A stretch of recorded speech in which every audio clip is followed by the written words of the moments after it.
Hi there, Jesse and Gerard joining you today. I'm very, very lucky these days. I get you certainly are. You certainly are a very lucky woman, simply because I've stepped in. Gerard, we've got a really interesting guest in the studio today. We're talking about a very, I would say, insightful topic as well, something that I think affects all of us, especially if you're active on social media and you're putting out content, because they say content, like the customer, is king. Right. But there's a lot of content out there, and how do you aggregate this content, and how do you decipher what's good from bad? There's a lot of questions going on about content, but I guess it is someone's right. If it's good or bad content, it belongs to someone, and of course that has to be looked after, right? Right, especially if it's your content and you're putting it out there, you want to be protected as well. So for this discussion, we have Ray Young in the studio. Yeah. There you go. Founder and CEO of Rightsledger. Ladies and gentlemen, please welcome Ray Young. Hi Ray, welcome to the show. So you can see we're really a bit excited to be on air together. We don't really get this time. You guys having fun doing it, so, which is a great way to go. Right, so let's talk about Rightsledger. Of course, you say it is a platform for the digital space or the marketplace to help people who are putting out content to protect themselves. So if you could break this down for us in simple English. Well, basically, digital content is just like any other property. So people that create it have ownership rights to it. The problem is that most of the platforms that are being deployed in the marketplace, when you use them, they own them. You sign your rights away. So the reason why they do that is because they need the ownership rights so they can make money from it, right? And then they can decide how they want to pay you. Yes. At the end of the day, it's all about making money. Yeah. Right. But how long ago? Sorry for butting in, but how long ago did we realize that we're being taken by a right from what we think are free platforms?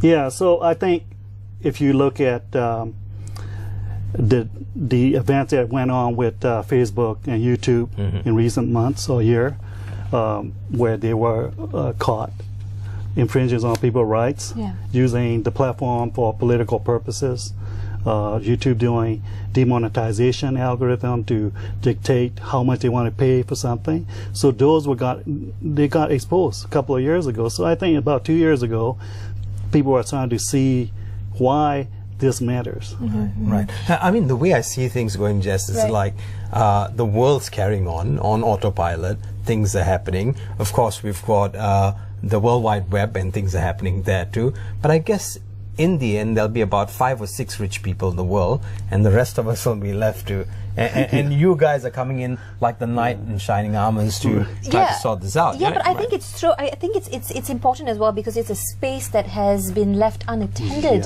There's a lot, as you said, going out there. Content is huge. You're a content creator. You're a content creator. I'm putting out things, so it's all in that space. Who owns it? Exactly. I think you hit it right on the money, because people don't realize that when they create something, there's a value for it, right? But the platform realized it. So the platform said, hey, I built this platform. I'm letting you use it. I'm giving you the exposure, so I get to make all the money. Right. So in Malaysia, because your Asian chapter now is based in East Malaysia, and we have about 25 million active Malaysians. Correct. On social media, actively, 25 million and counting, putting out all sorts of content there. But it's also based on the backbone, which is blockchain technology. Correct. So how does this work, and at what point can people start to sort of engage with Rightsledger? Right. So we have our social media platform called Millennial Plus Portfolio. So Melio. It's kind of a play of words. Yes. I like that. So Melio will allow you to upload your content and claim your ownership on the blockchain. So we record your ownership after validation, right? And it's free. Right. Hang on. There's one very interesting question here. Now that blockchain is involved, so it is a sort of a ledger that makes sure all accounts are there. Correct. What happened to the ones in the past? So we start with the clean slate from what date? Yeah. So clean slate as soon as you use Melio. Because we can't fix the problem of billions of content that have already been exploited, right? So what we want to do is start to clean the future data, so that everybody will be able to go on a blockchain, public blockchain, and say, hey, I want to see who created it, right? So if you see a video that go viral today, do you know who the original creator is? No, right? Need to do some fact finding. Everybody's sharing. Yeah. And if you go to YouTube, you put your content there, you get 10 million hits. You got 10 other people copying your content, and they get 10 million hits. But original creators got 10 million hits. But 10 other people got 10 million hits. He should have 100 million hits, right? So he should be paid based on 100 million hits. That is spread around. This somehow sounds like our music industry, but let's not go there. Okay, so for all this to happen, it's basically happening through a mobile app. Yes, so we'll have our web and mobile apps that will allow users to authenticate their ownership on the blockchain. Okay, so and our social media platform is a lot different in a way that we share our revenue with our content. Right. So when you say ours, it simply means there are other players in the market too. Yes, but there's we are the only one that is supporting what we call share economy. So if you take Uber, right, we are Uberizing digital content. So we built the platform, you use it, we make money for you, we share it. We split 50-50. So does this mean that this platform only caters to people who are generally content rich? You must have a lot of content. Can a layperson like me or Gerard get on that and make money? The content come in various different shape and form, right? So we have a social media platform that does anybody, just like a Facebook, any content. And we're going to accumulate the volume of hits, and we're going to equally share that. Then we also have our own streaming platform that's for video, longer video streams and stuff like that. And we kept that platform that like video producers can use to monetize. So and then we have our marketplace that allow the filmmaker to really sell license. So we've created 3 different platforms, but every platform, if the content is registered with us, is authenticated on a blockchain. And it's free.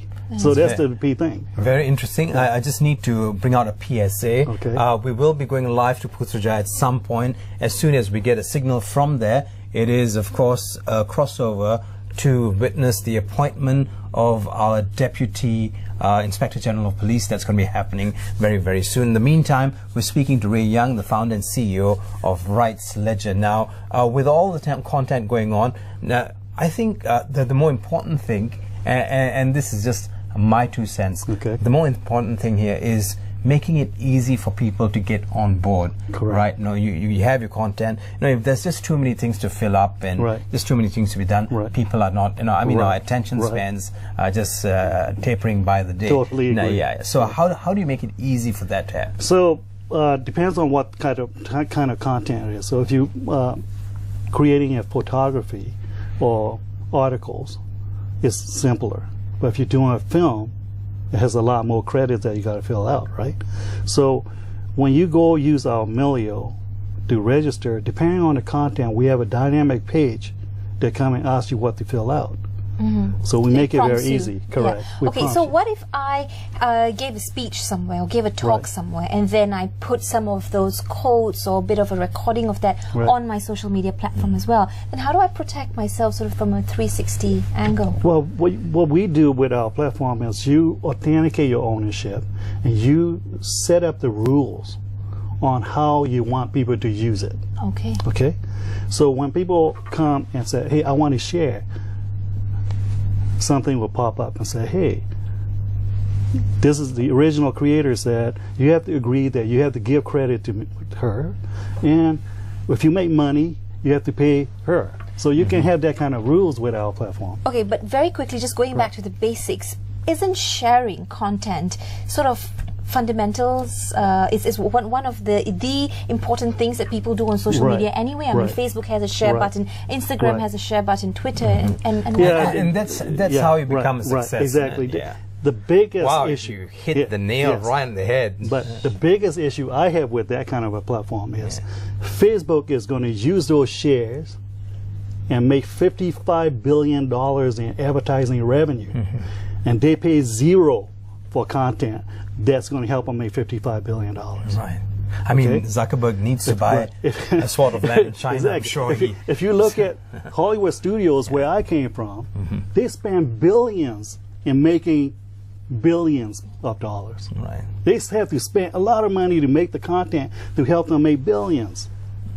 If you look at all of our social media platforms today, they collect 1,000 times more contents per year than studio do, and they pay zero to acquire those content. Right. I think at this juncture, the question that will be asked by the person viewing this bit, like, so how am I involved in something like this? Auntie, your cooking videos and whatever else that you're putting up on a daily basis for your friends belong to Mark Zuckerberg.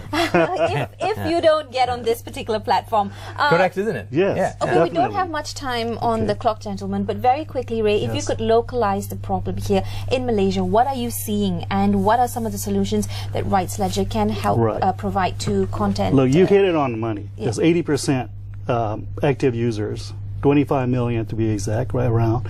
And Malaysia is going down in ranking of International Property Rights Index. So Malaysia is going the wrong direction. Good year? Going down in ranking. Going down. So it went from 26 to 32 in 2017.